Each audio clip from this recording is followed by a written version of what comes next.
because it speaks to the future generation and it emphasizes sustainability for all. For example, when we talk about participation, we don't hear two voices actually. We don't hear the voices of future generation, and we don't hear the voices of the environment. So the idea of intergenerational equity, if I may read to you the definition, is to promote prosperity and quality of life for all. Institutions should construct administrative acts that balance the short-term needs of today's generation with the longer-term needs of future generations. So that's intergenerational equity. And I like to emphasize that the idea of both sound policy making and intergenerational equity really speaks to the values of justice and sustainability, and which is the core of what we're trying to push forward in especially Goal 16. So let's talk in terms of examples rather than abstract. Let's take a look at parking policy. For many of us, especially in East Asia and Southeast Asia, we are facing tremendous challenges for urbanization. We are living with mega cities that is almost beyond repair. And we are also facing the development of secondary cities, which actually, in my view, has enormous potential to transform how we live in urban settings. But save for parking policy, there are many cities that we live in today that have parking policies that allow for, of course, parking in shopping malls, in condominiums, in office spaces, office buildings, and so on and so forth. Now, this is an example of the paradox in public policy, because at the same time, we want to reduce congestion. We want to change people's behavior to use public transportation. We want to reduce the inequalities of the haves and have-nots between those who can work in cities and those who can't. So parking policy, I take this as an example of a policy that in our everyday lives, of course, we don't think about, and how is this related to SDGs? Or it is related to SDGs. It speaks to the policy paradoxes. It talks about who gets and who doesn't get. It talks about who are we leaving behind if we don't look at this. It talks about community development. It talks about livable cities. It talks about urban settings that should actually be pedestrian friendly, that should actually be walkable. It talks about how we invest not enough in our public transportation. And most importantly, it actually is directly related to the use of fossil fuel and how we want to tackle climate change. So I intentionally use this policy as an example because I want all of us, if possible, to look at every policy, every regulation, in every detail of how is it related to the Sustainable Development Goals? How is it related to climate change? How is it related to effective governance? We cannot only talk about the big grand policies of raising quality of education, reducing poverty, and so on and so forth. We have to look at every single policy. That's when we can achieve true coherence. So with this new paradigm of effective governance, the SIPA members are pushing forward for our really deep understanding of moving from equality and not only to equity, but actually to justice. For the example I gave is really about public transportation, about mobility. If we could take away all the challenges, then that's when we take the wall away, and that's true justice. And so we also looked at the paradigms of public administration to achieve this justice-based and sustainability-focused kinds of governments, which is the smart sustainable governance paradigm from the year 2020 onwards, which is actually next year. So if we have not caught on to this, you can actually follow these kinds of paradigms more on SEPA's work in the United Nations website. So my time is up. I'll leave everyone here to ponder upon this idea of justice and sustainability, and how we can incorporate it directly into our work in government and how we work across sectors. Thank you very much.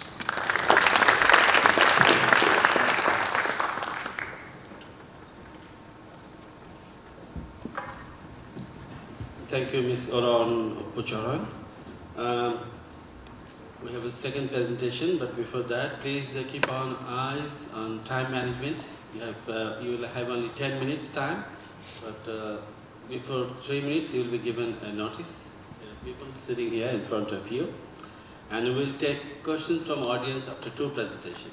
Now, ladies and gentlemen, please welcome Mr. Hyung-Shuk Choi, the Dean of the Graduate School, Professor, Department of Public Administration, Korea University, and he will discuss on transformational leadership for new public value and building trust in government. Please welcome Mr. Choi. I am very glad to meet you. And I was asked to talk about this under this title, and then it was a little bit not easy for me to come up with the right slides.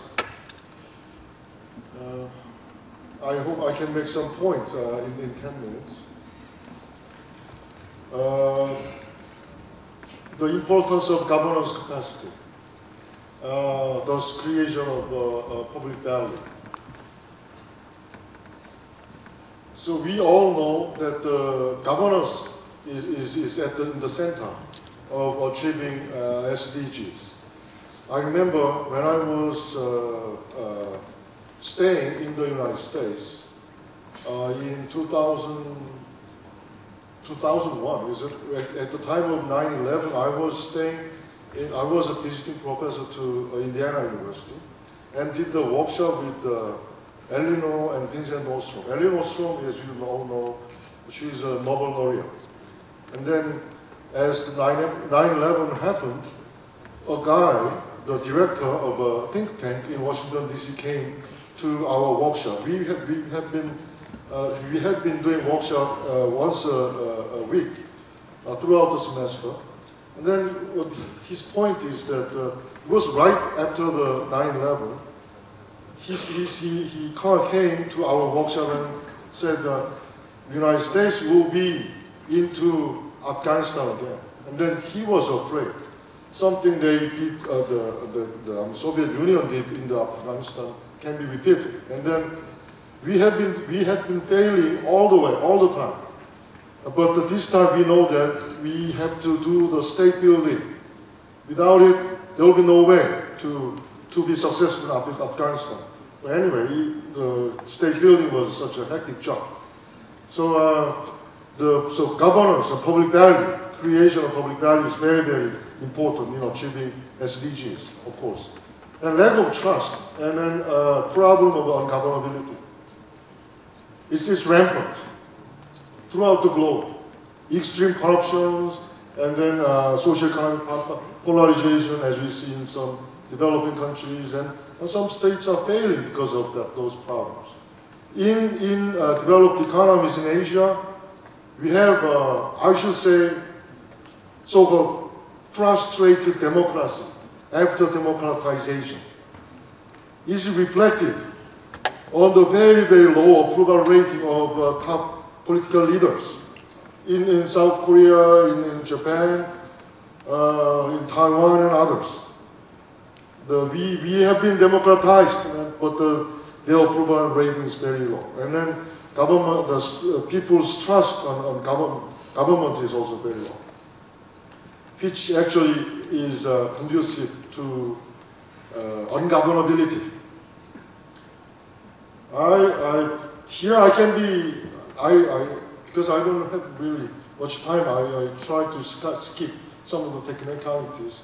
But the point that I like to make is that trust goes together with governance capacity. As public administration scholars, agree on the key construct of trust, people's trust. It's ABI. A means ability, competence. If you are not competent as a governing body, people won't trust you.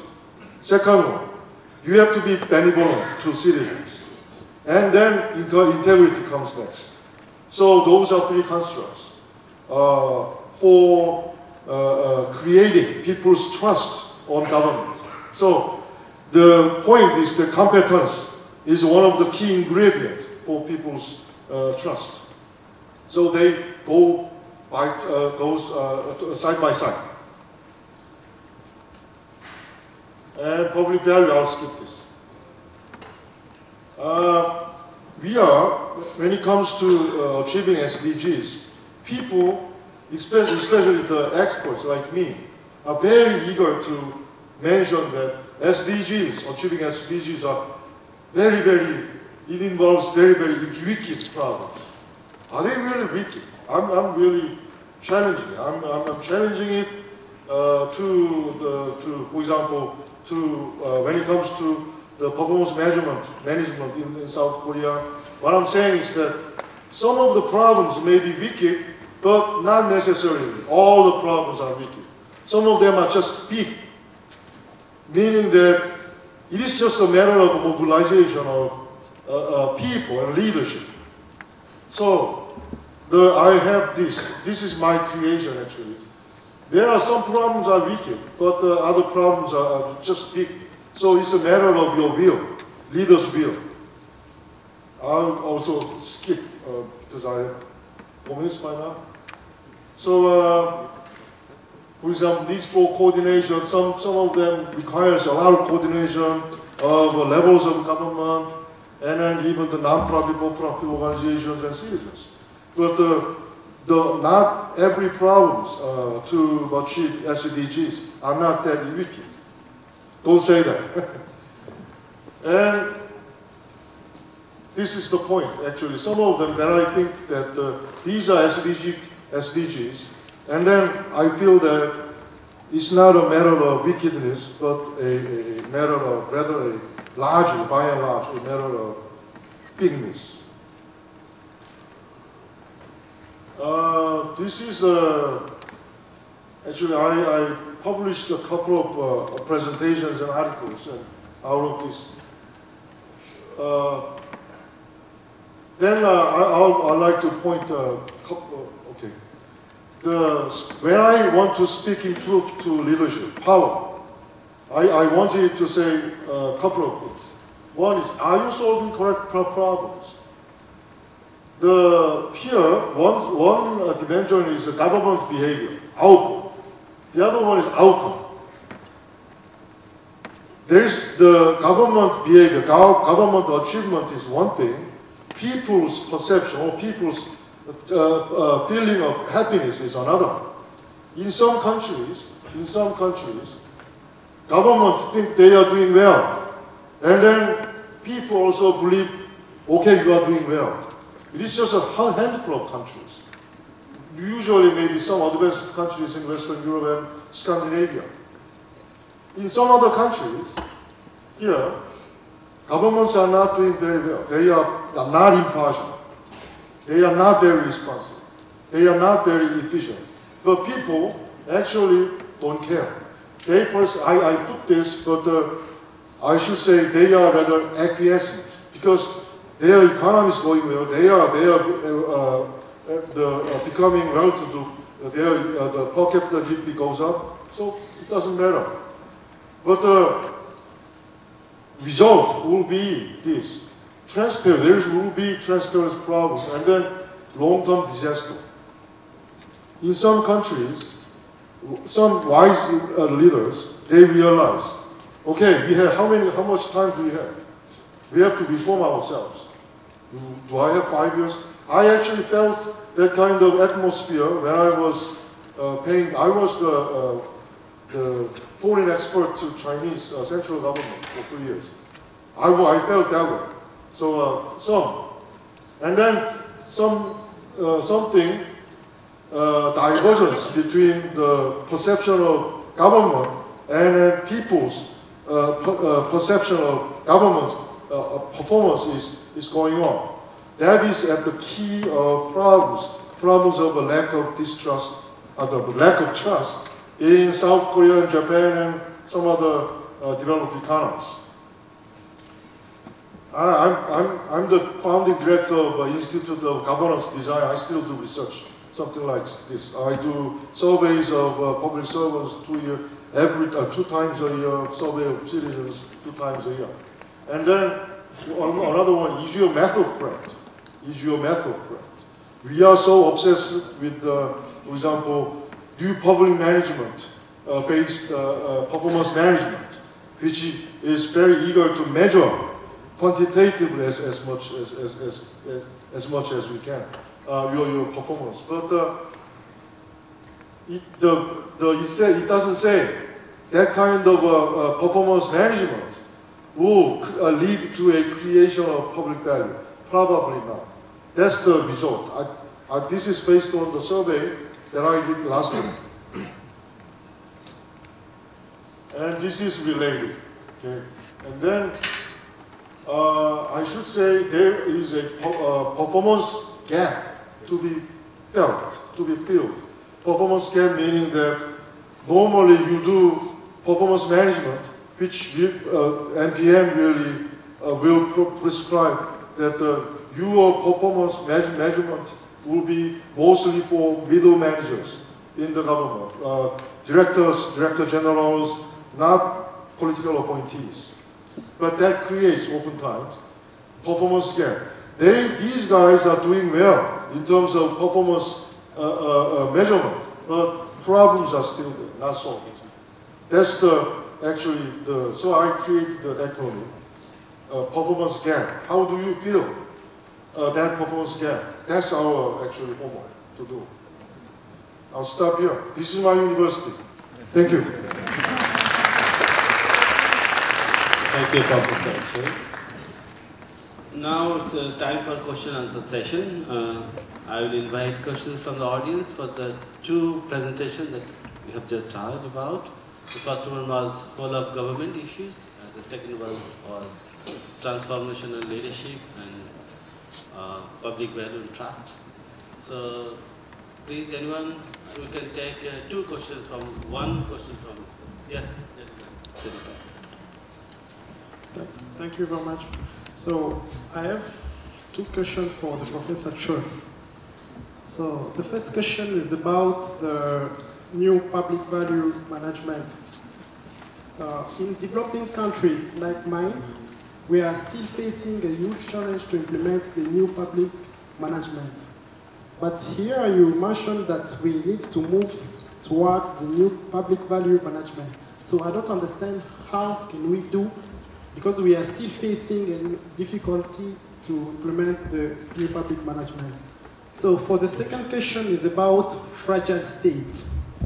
How can we build government trust in fragile states? Because those states are already fragile and they don't have a social trust or economic trust of the population. So how can we overcome that situation of fragility and build government trust? Thank you.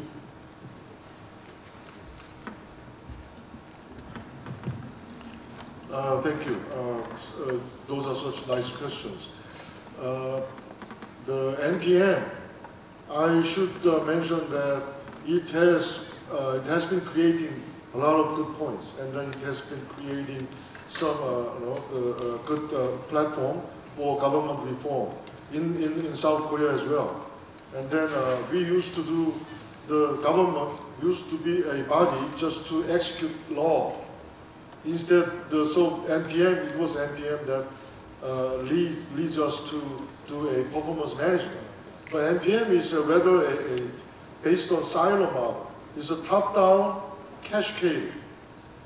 As Aura mentioned in her speech, she was emphasizing whole of government approach. To solve anything, you have to do a collaboration or some kind of coordination between the governing units. NPM is not really focusing on that. And also, the government bodies are not same. Some of the bodies are rather planning bodies. Some of the bodies are execution bodies. And then NPM does not really have a good prescription doing in terms of performance management of those differing organizations. So in the table that I actually couldn't do the explanation, in some cases, especially those who are very eager to create public diaries themselves, those who are in the planning bodies, if you do the traditional kinds of a public performance management on them, they will be scared of. There is an approach by the name of sociological institutionalism. If you actually, in the organizations where the performance measurement is ritualized, we do it, but we won't be very strict in terms of quantifying your performance. As long as they are very eager to, the kind of guys or units, eager to create public values and solve problems, they are much more motivated. To them, their trust on their mother organization is very important. Another, actually, the one result is, for many lukewarm kind of public administrators, to them, it is ethical leadership, which is the key, rather than the performance management. If you feel that your boss is listening to you, if you feel that boss is interested in actually solving the problems, they will be actually very cooperative. So, NPM doesn't say, but still public administration scholars are very kind of, we are ourselves eager to find another next platform for government reform. It's on the way, though. So I'm doing a kind of research for those. And then, okay, Thank you. Second question? Yes, please.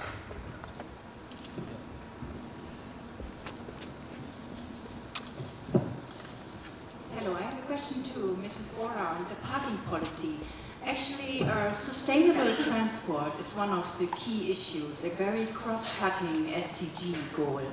But if you look at Southeast Asia, car production is still growing, and many people aspire to buy a car. So we really need transformative thinking and action to reduce the number of private cars in emerging economies. Thailand, India are producing cars. So to really make that shift. And even Korea, the spending on cars is much higher than the spending on public transport. So using that example, I think this is really a wicked problem also. How to make a really transformative change to mobility, as the World Bank said in their recent report, getting people away from private motorized vehicles. Thank you. Yes, I'd like to sort of address the comment and also the previous question a little bit as well, because I didn't get to explain the paradigms that I flashed very fast just now. But the 5 paradigms were ancient public administration, which many of our countries are in, as you mentioned, especially fragile states where there's still, this benevolent leader who's doing everything, and very much decisions are still very informal.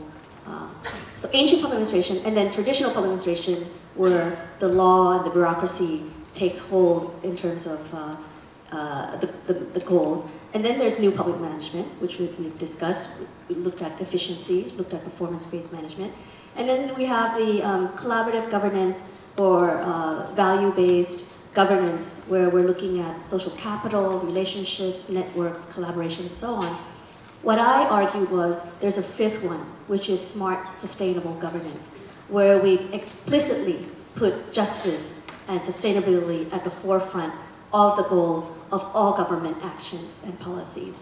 And so with parking policy, you're absolutely right. I deliberately used it because it seems like it's a micro thing, but actually it links up to a very complex nature of how we view mobility and how that links to sustainability and justice. So I'm not sure if it's a wicked problem or if it's just a big problem, but to me, it's a problem that depicts the fact that we live every day in our urban settings without really questioning the values driving our urban development.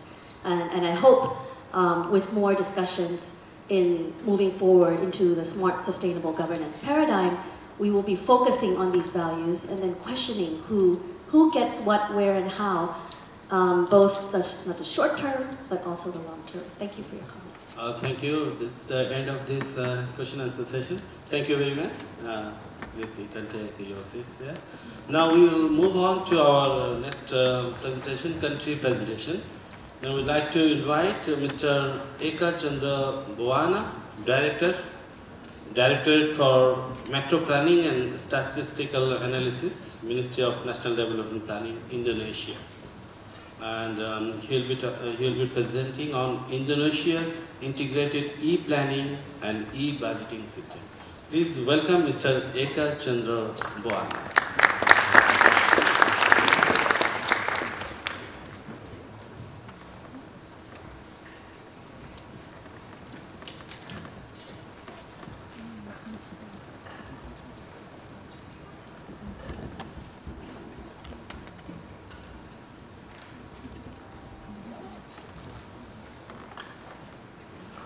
Okay, distinguished participants, ladies and gentlemen, Assalamualaikum warahmatullahi wabarakatuh. Good morning, everyone. First of all, I want to like to thanks about my opportunity to be here. I want to share about our experience, how to integrate about the planning and budgeting. I think that it is very important because I just skip in my first slide. This one. Because about the planning and budgeting process is very, very tight schedule. For example, right now in 2019, we have to prepare about the budget for 2021. That's why a very tight schedule that if we use about in manual, I don't think so that we can achieve about the result. The second one, sorry, so many abbreviation in Bahasa because so many line ministry involved and the local government. This one, this slide, that's why we need about the system, how to integrate about the planning and budget process. In this here, in planning, this is about the planning area.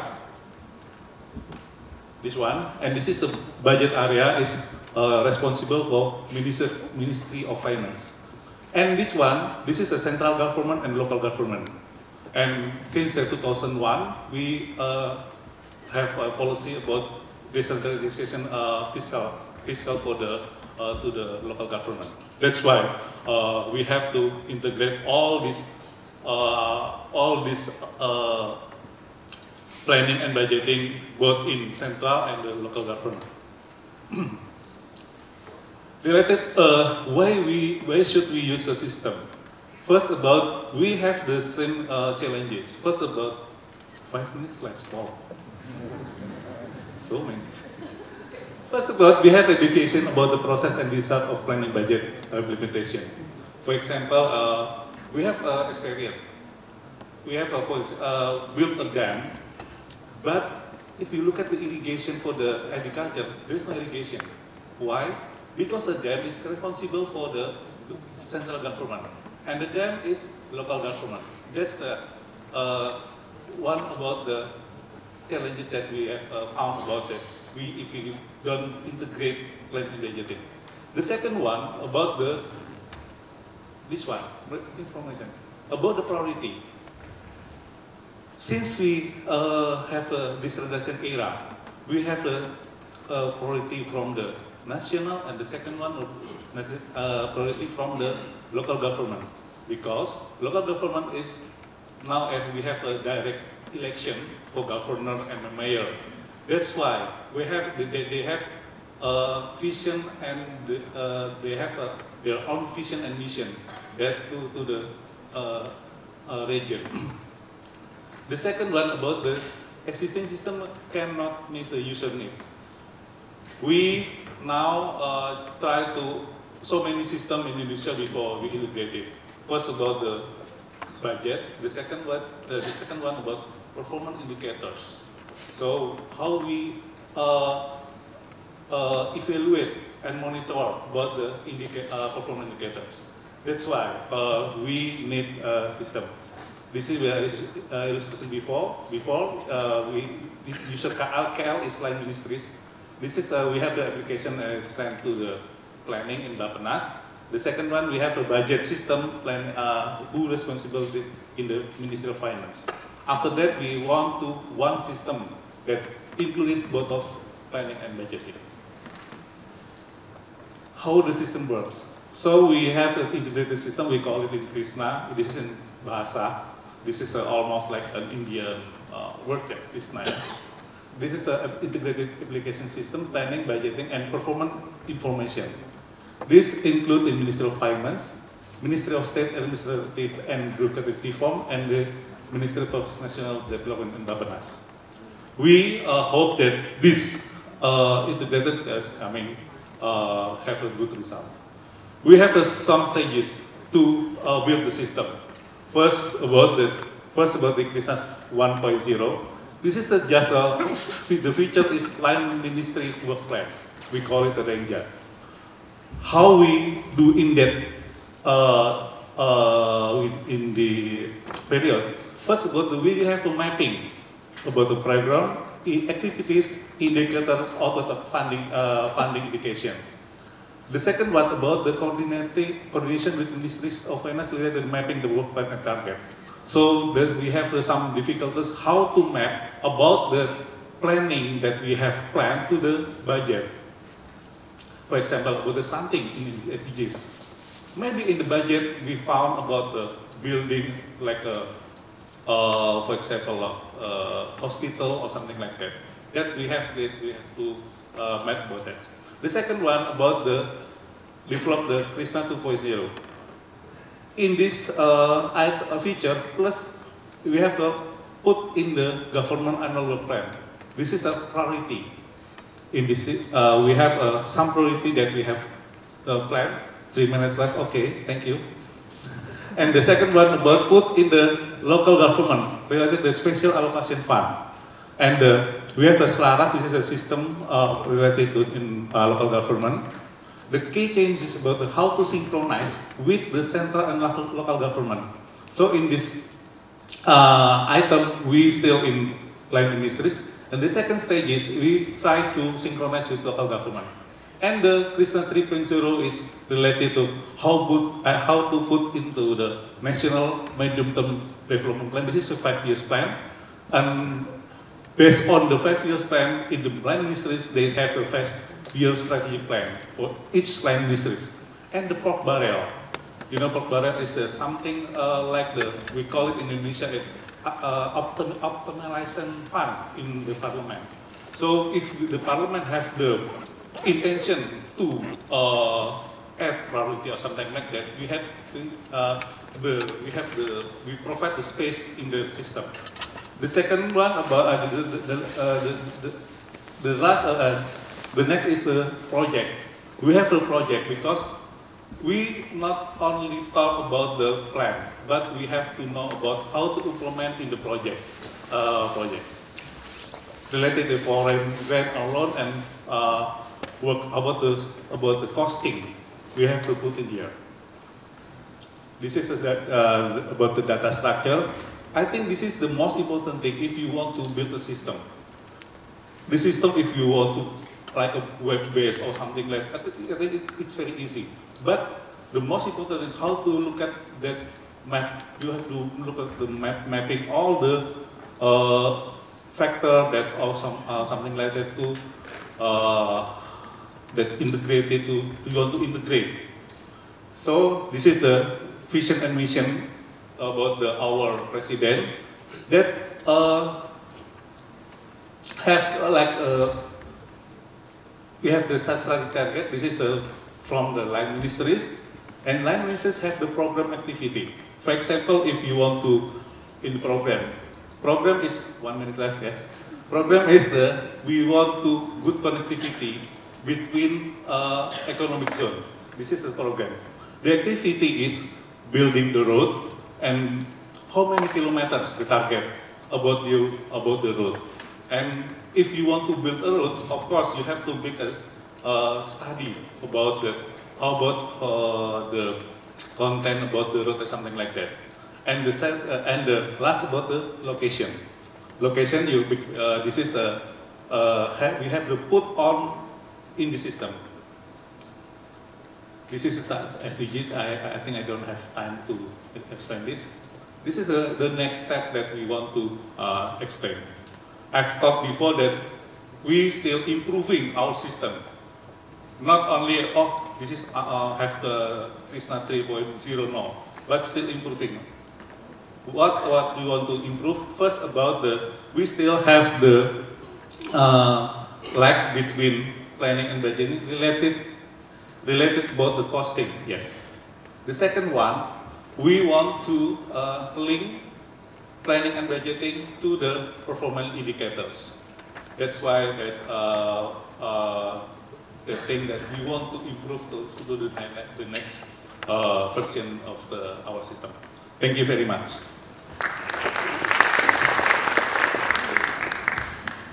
Thank you. Now it's time to fly from Indonesia to China.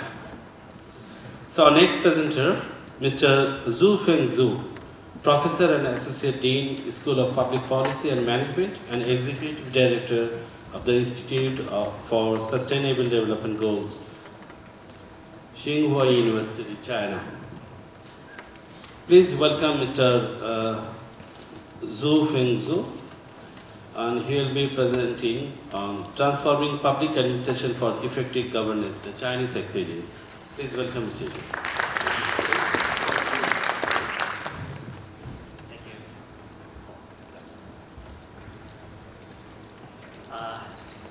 Thank you, and thank you for inviting us to give a talk. And I was invited to talk something about our Chinese experiences, and also from the perspective of central-local relations. So, as we know, the global governance issue, like SDG, is not only domestic, but rather an international governance issue. So the Chinese government has made ambitious commitments on sustainable development implementation to the international community. And for example, in 2016, President Xi Jinping made his remarks at the UN headquarters, moving China will make a concord effort to realize SDGs. However, domestically, the Chinese government is faced with multiple objectives that can conflict with each other. For example, economic development and environmental protection. So every country was faced international game and domestic problem. So my question here is, how does Chinese government encourage local governments to actively implement environmental governance or sustainable development without fundamentally changing the incentive to maintain faster economic growth? As we know, Chinese government is the engine of our Chinese economic growth in the area of reform and opening up. But we believe that if we push the local government to pay more attention to environmental protection, maybe the economic growth will go down. So let me introduce some kind of central-local relations and the sustainable development schemes worldwide. There are basically two models, two forms of the environmental or sustainable development schemes. The one is a mandatory scheme in unitarian systems, such as in the UK, Japan. The central government of these countries released or initiated the national plan or national target and encourage the local government to follow. However, there are another pattern like a voluntary program in federal or confederative systems, such as in North American countries and the European Unions.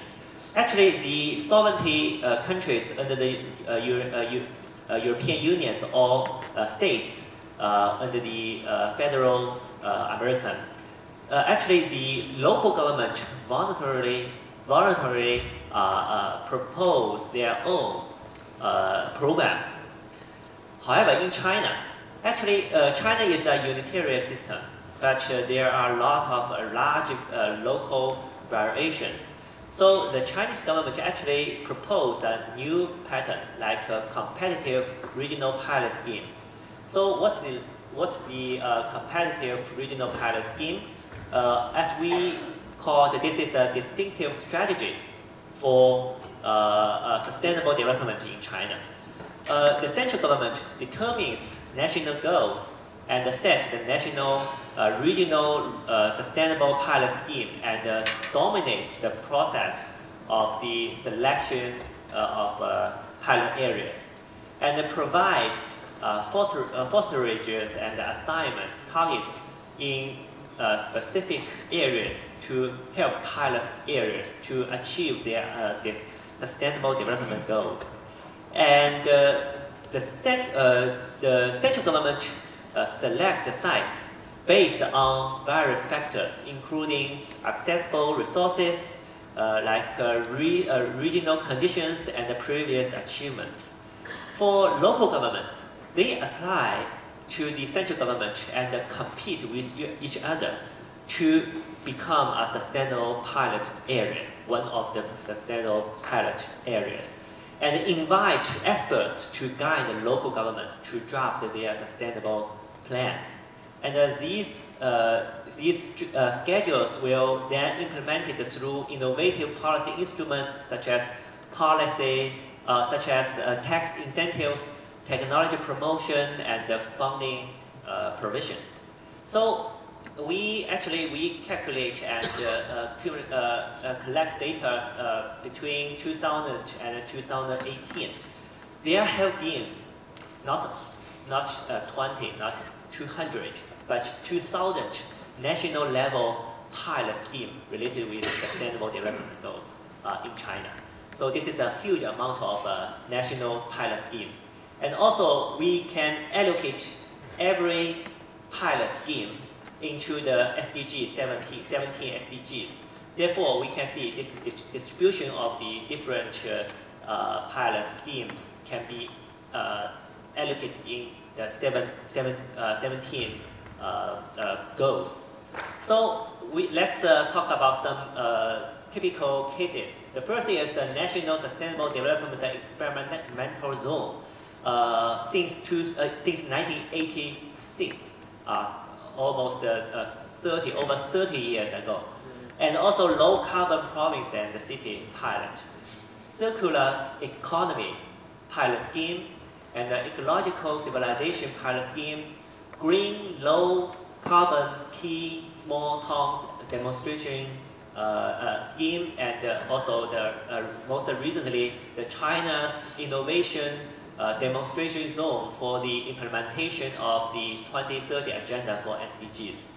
So this is the distribution of region. As we can see, Shanghai, Beijing, Chongqing, and Jiangsu are top regions that get selected by the central government. So the last slide. This strategy, the advantages of this strategy. First, the central government can largely direct and influence local government behaviors to achieve SDGs.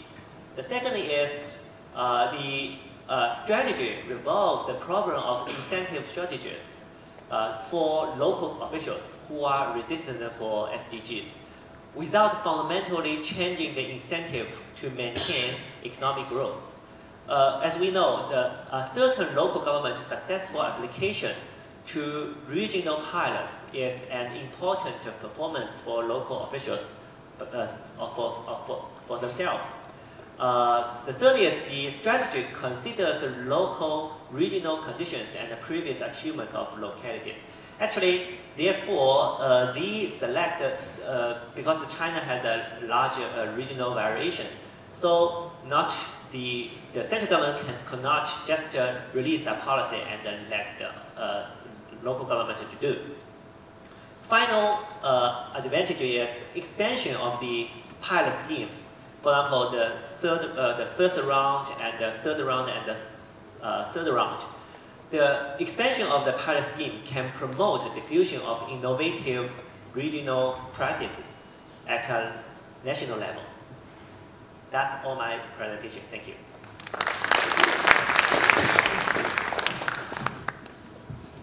We can take up questions after 4 country presentations to save our time. Now I'd like to invite Mr. Pedro Lawrence Duguman, First Assistant Secretary, Policy and Budgets Division, Department of National Planning and Monitoring, Papua New Guinea. And he'll be presenting on strengthening national to local institutional coordination. Please welcome Mr. Pedro Lawrence Duguman.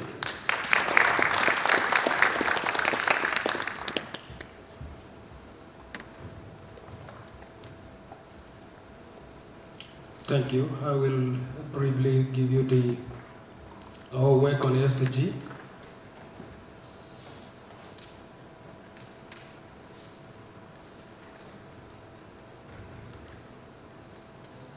These are the order of my presentation. Localization of the SDG, integration of SDG into our 5-year rolling plan, and coordination mechanism and the strategic focus areas of SDG and PNG. Just a brief. We learn lessons from MDG in 4 areas. In terms of the areas in contextualizing the SDG. We also look at the areas of capacity, institutional strengthening, M&E, and also awareness.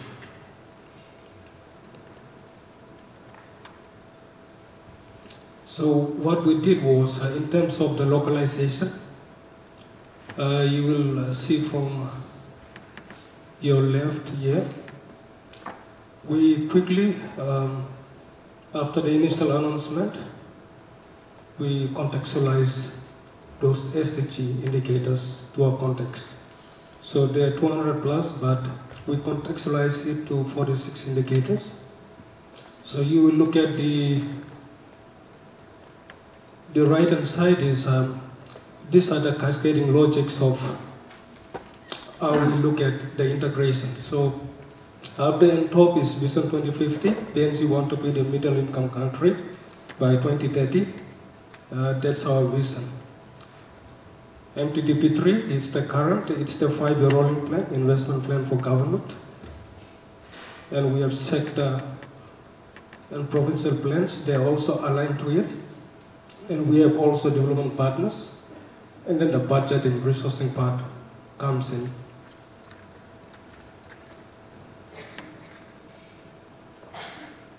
So this is the governance. That is on the strengthening of the coordination. So those are the lessons. We did not leave those lessons from MDG untapped. We tapped them into to make sure that we improve on them.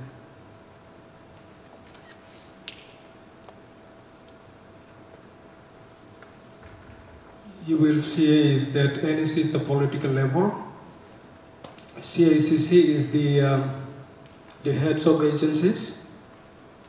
Here is the coordination, National Steering Committee. And then we have the Secretariat.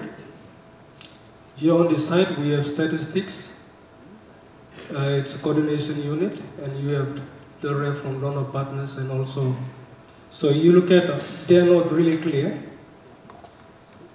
Can you put it on a PDF? Okay. So just to have some main idea. So you will see that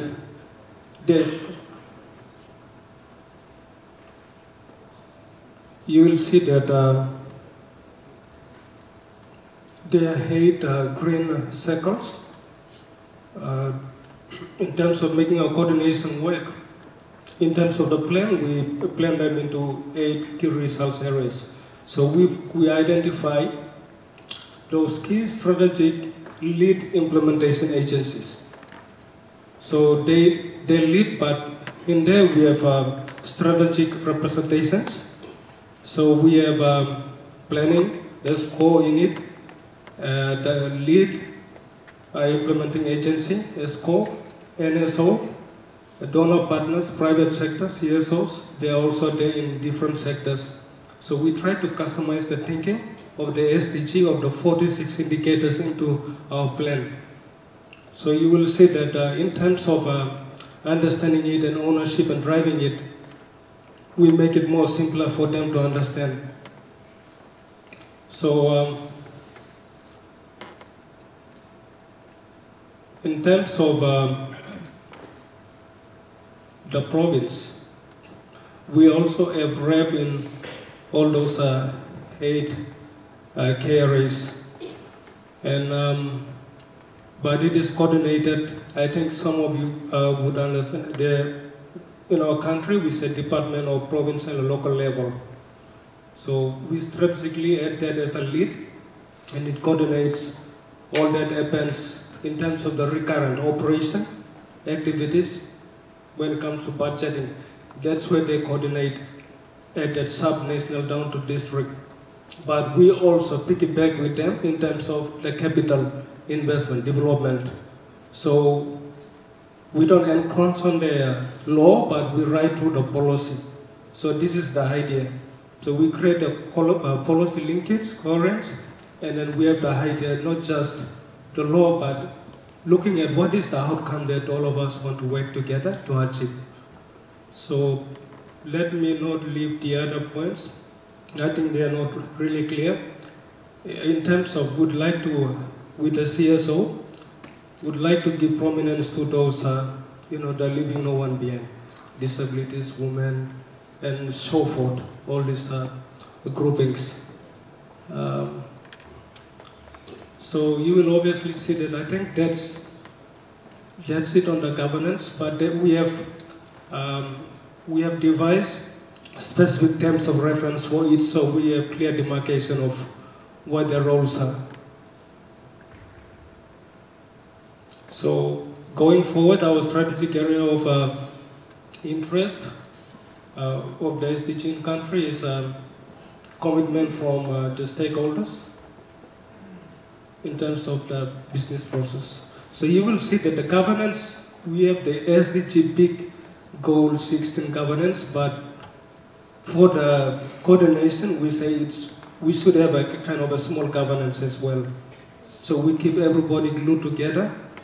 So my first point here is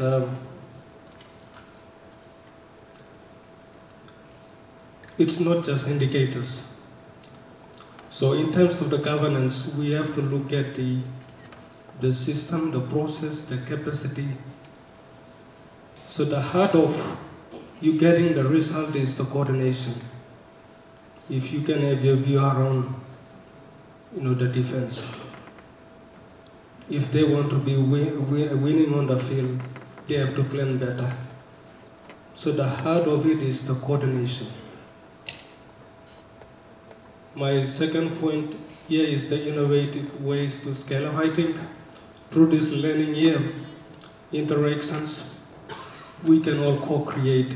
You can take back your message back home, what is fitting to your context. But not only that, but we have to also tap into ICT infrastructure to, scale up our work. So I think with that, I will stop here. Thank you very much for the precise presentation. Now it's time for the last country presentation. And we'd like to invite Mr. Kishore Joshi, Joint Secretary, Research and Evaluation Division, National Planning Commission, Nepal. And he'll be presenting on mainstreaming SDGs international to local in the context of decentralization reforms. Ladies and gentlemen, please welcome Mr. Kishore Joshi.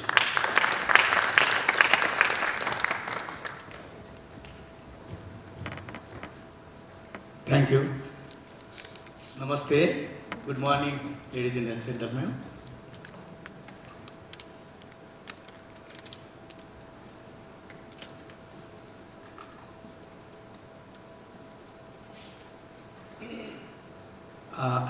First, I would like to share you. There is one coincidence in Nepal. In 2015 September, we promulgated new constitution, which has guidelines and principles and citizen rights, number of citizens' rights. Then immediately after that, UN ratified SDG goals. All of the targets, SDG 17 targets, are already incorporated in our constitution. So it shows that Nepal is committed to achieve this sustainable goal by 2030. So, and Nepal produced a preliminary SDG assessment report in 2015 before the SDG were formally launched, and started implementing SDGs since 2015. Since then, SDGs are mainstreamed in the national plans, policies, and budgetary systems. The milestone document of the SDG implementation for Nepal is SDG status and roadmap 2030, 2016-2030. This is the status and roadmap document, which has incorporated all the global targets, identified its own 244 national indicators, and made a plan of action accordingly. The roadmap is also a guiding document for all SDG-related planning, mapping, implementation, and monitoring related activities.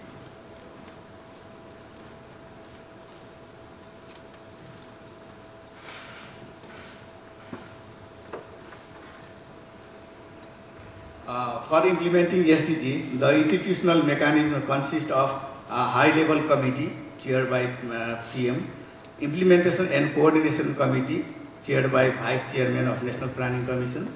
Then there are 7 thematic committees which monitors and evaluates the progress SDG chaired by the member of National Planning Commission.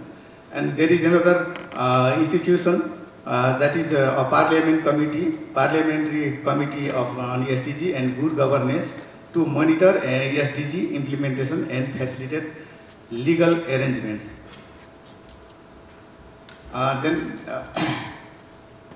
The role of the steering committee is a high-level committee chaired by Prime Minister.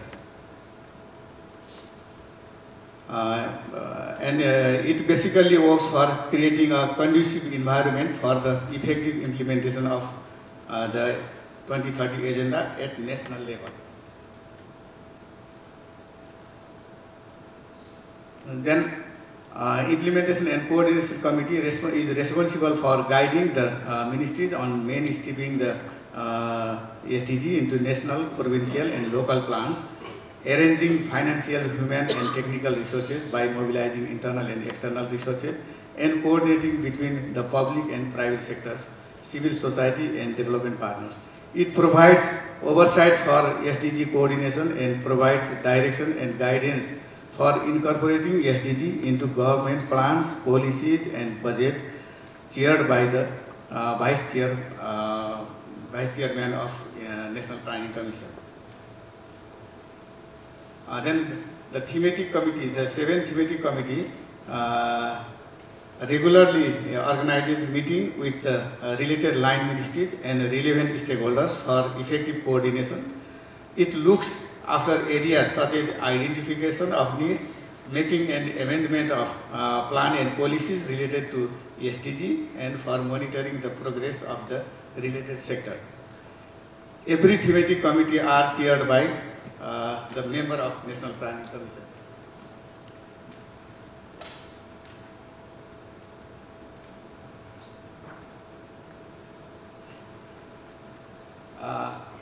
The thematic committees include is you can see there the goal 14, which is not directly related in case of Nepal because of the landlord country. So the primary responsible for the overall coordination and implementation of the specific SDG goals. For example, the coordination committee looks after SDG 16 and 17, the first one. So it is responsible for the overall organization of SDG 16, that is peace, justice and strong institutions, and of SDG 17. That is revitalizing the global partnerships so as to achieve the goals. Similarly, other committees also work with the specified SDG goals.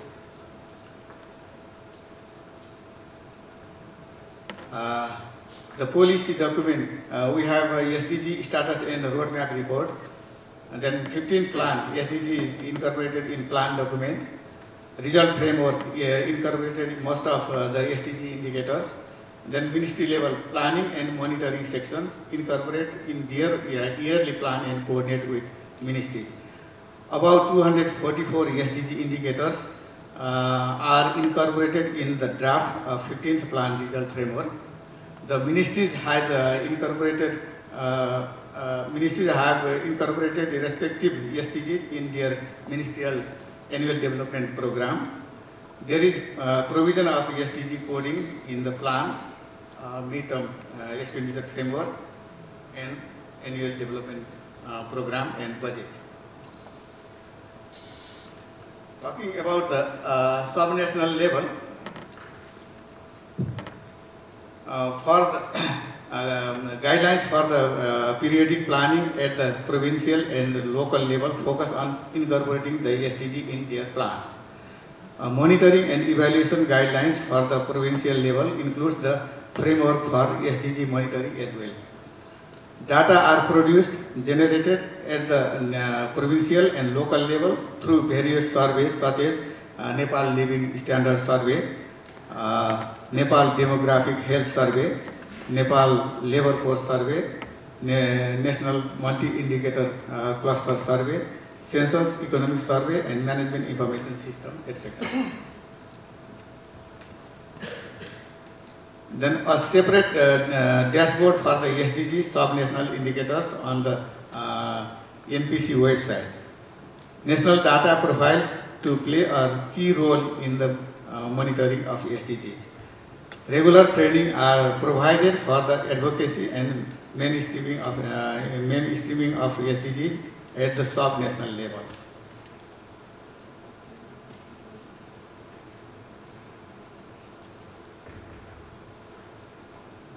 We have challenges. The main challenges include the horizontal and vertical coordination with the different sectors, levels and tiers of government regarding the mainstreaming and localization of the SDGs. We are currently working on making manual for the localization of the SDGs. Another is weak data base, especially in the sub-national levels. Another important is financing. The average investment requirement for the entire SDG period is 2025 billion, US dollar billion rupees. $1 equals to 115 Nepalese rupees. That is almost 17 billion US dollar is required, average amount required per year, which accounts to be about 48% of the GDP on an average. A report on needs assessment, costing and financing strategy for SDGs so that the average financing gap will be about 5 billion per year for the entire SDG period from 2016 to 2030. Similarly, we have challenges on to revise taxation policy, monetary policy, trade policy, FDI, and other challenges. We have reports, preliminary SDG report 2015, SDG status and roadmap 2016-2030, and National Review Sustainable Development Goals 2017, SDG Baseline Monitoring and Evaluation Guidelines, SDG-based local provincial level planning guidelines, SDG Need Assessment, Costing and Financing Strategy, sectoral policies, and the next voluntary National Review of Sustainable Development Goals will be done in 2020. The monitoring and evaluation guidelines was revised in 2019 to incorporate the SDG in its monitoring and evaluation framework. So my time is up and presentation is also finished. Thank you. We have Visit Nepal 2020 program, so I would like to request to all of you to visit Nepal. Thank you. Thank you. Now it's time for question answer session, but only for 4 minutes, because we have another final presentation on training toolkit. So now I invite audience to take a question. Yes, first one. Yes. Hello. My question is for Prof. Zoom. It's amazing to learn that China has begun to do pilot in policy making for many years, and then you've done about 2,000 initiatives. My question is that how does the government deal with pilot projects or policy making initiatives which did not work? Because not all pilots are successful, right? So there are some failed ones. So how do you deal with the failed ones? Thank you. This is a very good question. First, the pilot means test as a laboratory, So we allow the policy failed at local level. That's why the central government designed the pilot scheme, not a national policy all over the world, all over the country from the beginning.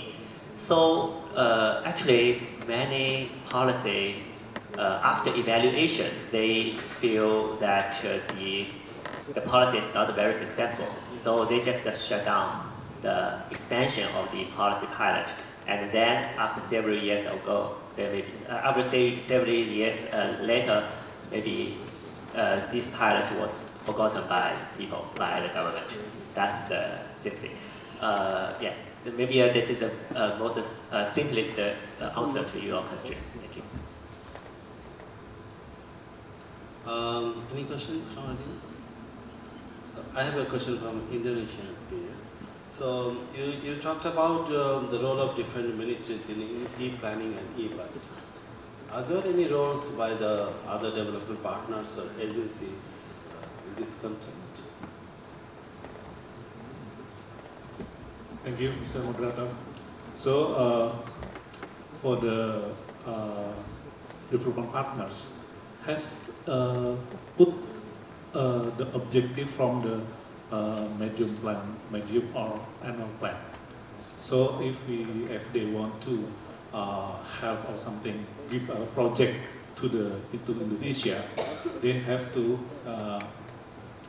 put the objective in the medium term or the annual plan, because we have a medium term and annual plan. These are coming from the Ministry for Planning. That's why that's a guidance for the development partner to put the project or something like that. And not only the development partner, line ministries, and even the local government. Thank you. I think that's the end of this question answer session. Anyone? Oh yes.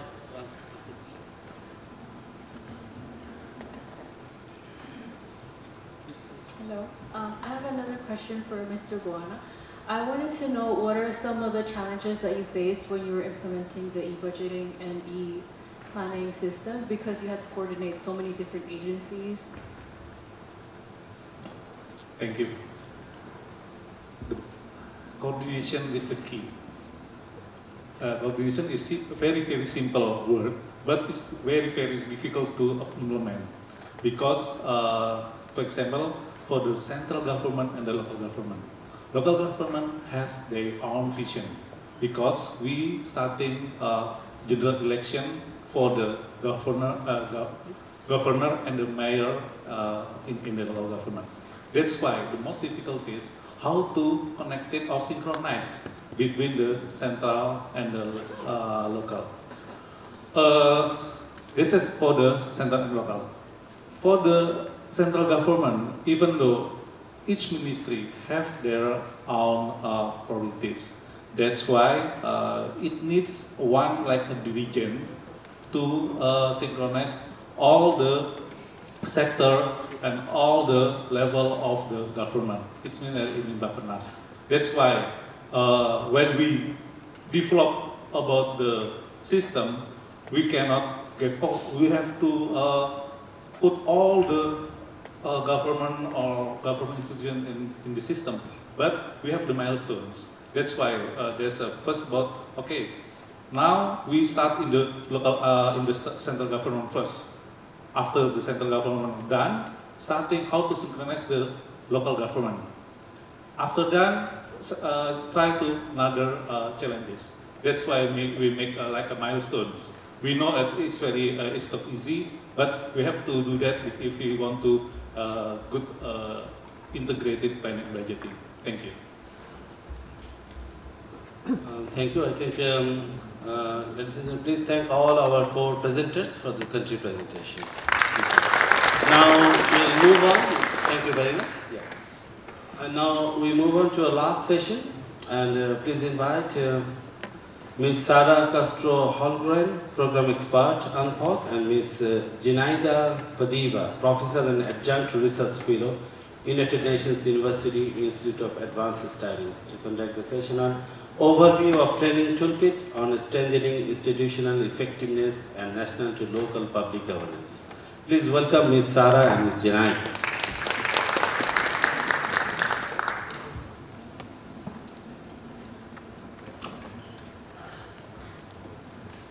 Thank you very much. So I think we heard yesterday and today that, practically speaking, there are challenges in implementing the SDGs. And so if I could just ask here very quickly, how many of you as country representatives feel that there are challenges when it comes to strengthening the capacity gaps and addressing those capacity gaps between the national and local level for the SDGs? Right? Raise your hand if you have that capacity gap in your countries. Thank you. Yes, so we have heard you, and we've had that same message for quite a few years now, and it's not the first time, right, that we have these challenges in implementing different priorities. And so DESA has developed a curriculum on governance for the implementation of the SDGs. This curriculum on governance has 8 different areas that it focuses on to strengthen governance overall for the Sustainable Development Goals. But here, we are going to talk about one of these curricula, one of these training syllabi or training programs, and that focuses on strengthening institutional effectiveness and the national to local governance for achieving the SDGs. This is because we also, in this Project Office on Governance under DESA, UNPOG, we have an expected accomplishment. The first expected accomplishment is focusing on strengthening the capacities of institutions, not just at the national level, but especially at the local level to implement the SDGs.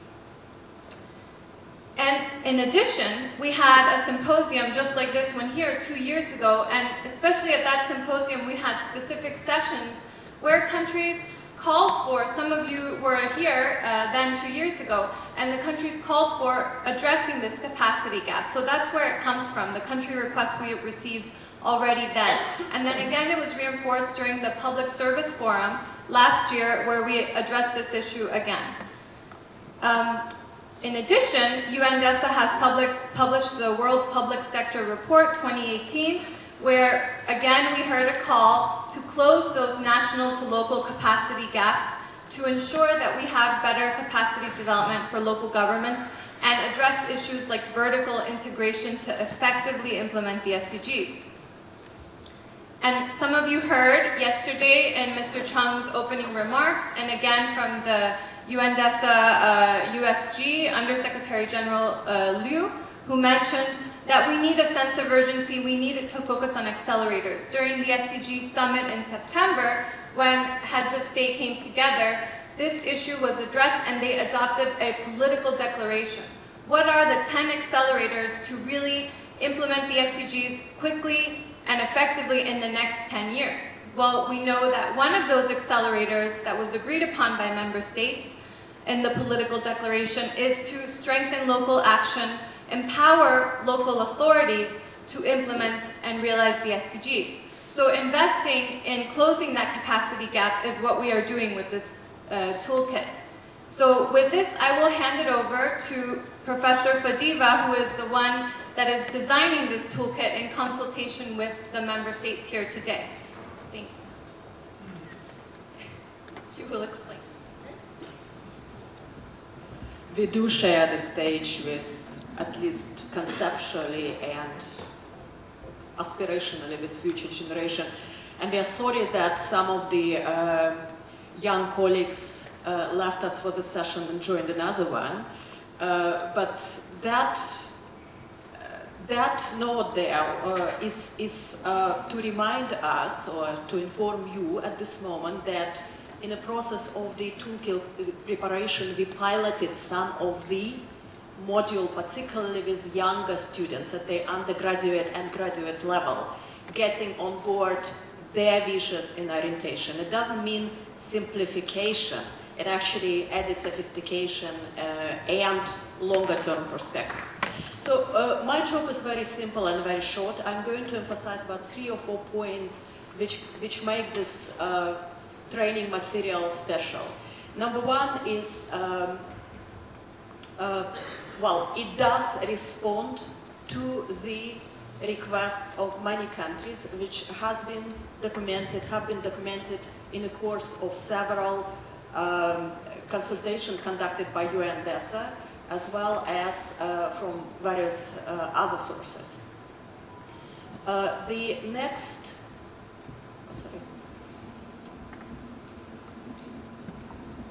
I'll shift between the slides. What this slide is focusing on is on a few, symbolically, on few of the sources on which we drew. Some of them are produced by UN DESA. We reviewed about 50 or close to 50 various online training modules and courses which are focusing on governance for sustainable development, governance towards SDGs, particularly from the perspective of local authorities, sub-regional, national, and generally subnational. Also, as I mentioned, we try to pilot it with future generation of professionals, if you wish. And what we also concluded that we would like to introduce in the curriculum as a next very small additional step the future generation by expanding or by putting module on visioning for long-term thinking and planning. And I particularly would like to thank colleagues from PNG by showing us an example which we could include in the toolkit. So if you remember, their planning process is until 2050. And we would like to see the mechanic of how it's being done and share it with others. The second point, very quickly, that it is interdisciplinary toolkit. So we have input from pedagogues, from educational specialists, how to deliver that in the best possible way. We have influence and input from the specialists in the area of development, particularly sustainable development. We do have input from the management specialists, from the governance specialists, particularly from the area of public administration. Now, the next point, it is very much participant orientation there, which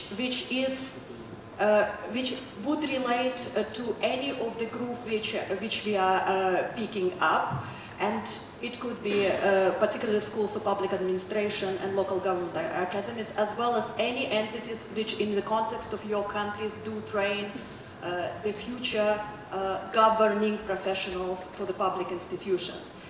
It is also for ministries at different levels or entities under ministries. It is for provincial and for local government.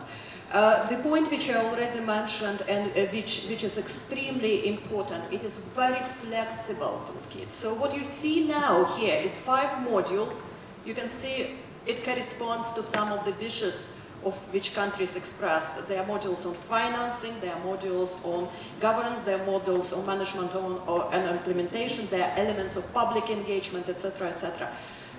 This course is, in this constellation, is designed for 5 days, but we made it so that you can run it for 10 days, or you can pick and choose. It's a little bit of a Lego idea behind. You can pick up 1 or 2 modules, combine them and expand them. And in the teaching notes, or instructor's notes, we give a lot of these hints. And Adriana, we would be happy to also design a little note for your team, for the management and for leaders of the UN DESA of how to assemble, disassemble, and combine it. It is also flexible in terms of continuous development. And we are recording the time which needed for one or another element of development. So while we go and talk to you and listen to you now, we are picking up cases and trying to put together additional case studies which would make this toolkit more or less relevant for particular context. And the final point to illustrate it is there is a large database, not database, but collection of cases which you can pick and choose for various modules. I will show you arbitrary 4 or 5 of them without going into details. Some of these cases are being presented here as we speak. Local level structure in Nepal in terms of decentralization of SDGs. E-planning and e-governance, e-budgeting, we just heard a presentation about that. The case is there. The actions from Pakistan on vertical policy integrations. From the Republic of Korea right here, something about budget transparency, which is exceptionally good case speaking to the accountability. Some case from Argentina, so it's beyond Asia Pacific, where we are talking about budget alignments at national and subnational level. Australia and local community financing is just something which could be picked and inserted into a particular module according to the instruction argument. Now, I will ask, and here's a case for innovative finances from India, from Rajasthan, etc., etc. So I would, with permission from the chair, ask Sarah to spend just 1 minute about next stages of development of the toolkit and possibilities to discuss it more in depth in the context of this gathering, which is very, very important. So just quickly on the next steps, we will have time to discuss this tomorrow after Plenary 5. We will have 90 minutes to go into depth in an interactive discussion with you, where we get your feedback on what part of the modules you think are good, what parts would you like to add more on, would you like to have your country case reflected more, what are the challenges you're facing specifically, and if they're not addressed in there. So that we will discuss tomorrow, because the principles that we want to include for implementing this toolkit through trainings is that it's contextualized and adapted to country context. So, of course, that only works if we work with you and hear from the countries, especially if any countries would like to have it implemented in their countries as well. So we want to focus also on these partnerships and then piloting, if you have any requests for piloting. So we will hear more about that tomorrow when we discuss after Plenary 5, and you will have the opportunity to give us a lot of that kind of applied feedback. Thank you. That's it from us. Thanks. Thank you, Ms. Sarah and Professor Fadiba. So, actually, over the last few decades or so, there has been significant paradigm shift in terms of public administration reforms. And particularly if you can say the whole of government approaches and public value, trust, transformational leadership, different leadership approaches, strategies, and actually these have been clearly articulated and identified by our presenters in this plenary session too. I I thank all those presenters who presented, very thoughtful and very clear presentation. So, ladies and gentlemen, please give all of them a big round of applause. I also thank the audience and ladies and gentlemen for your interactive and participative presentation and participative actions and involvement. So here, with these few words, I conclude this plenary session too. Thank you very much.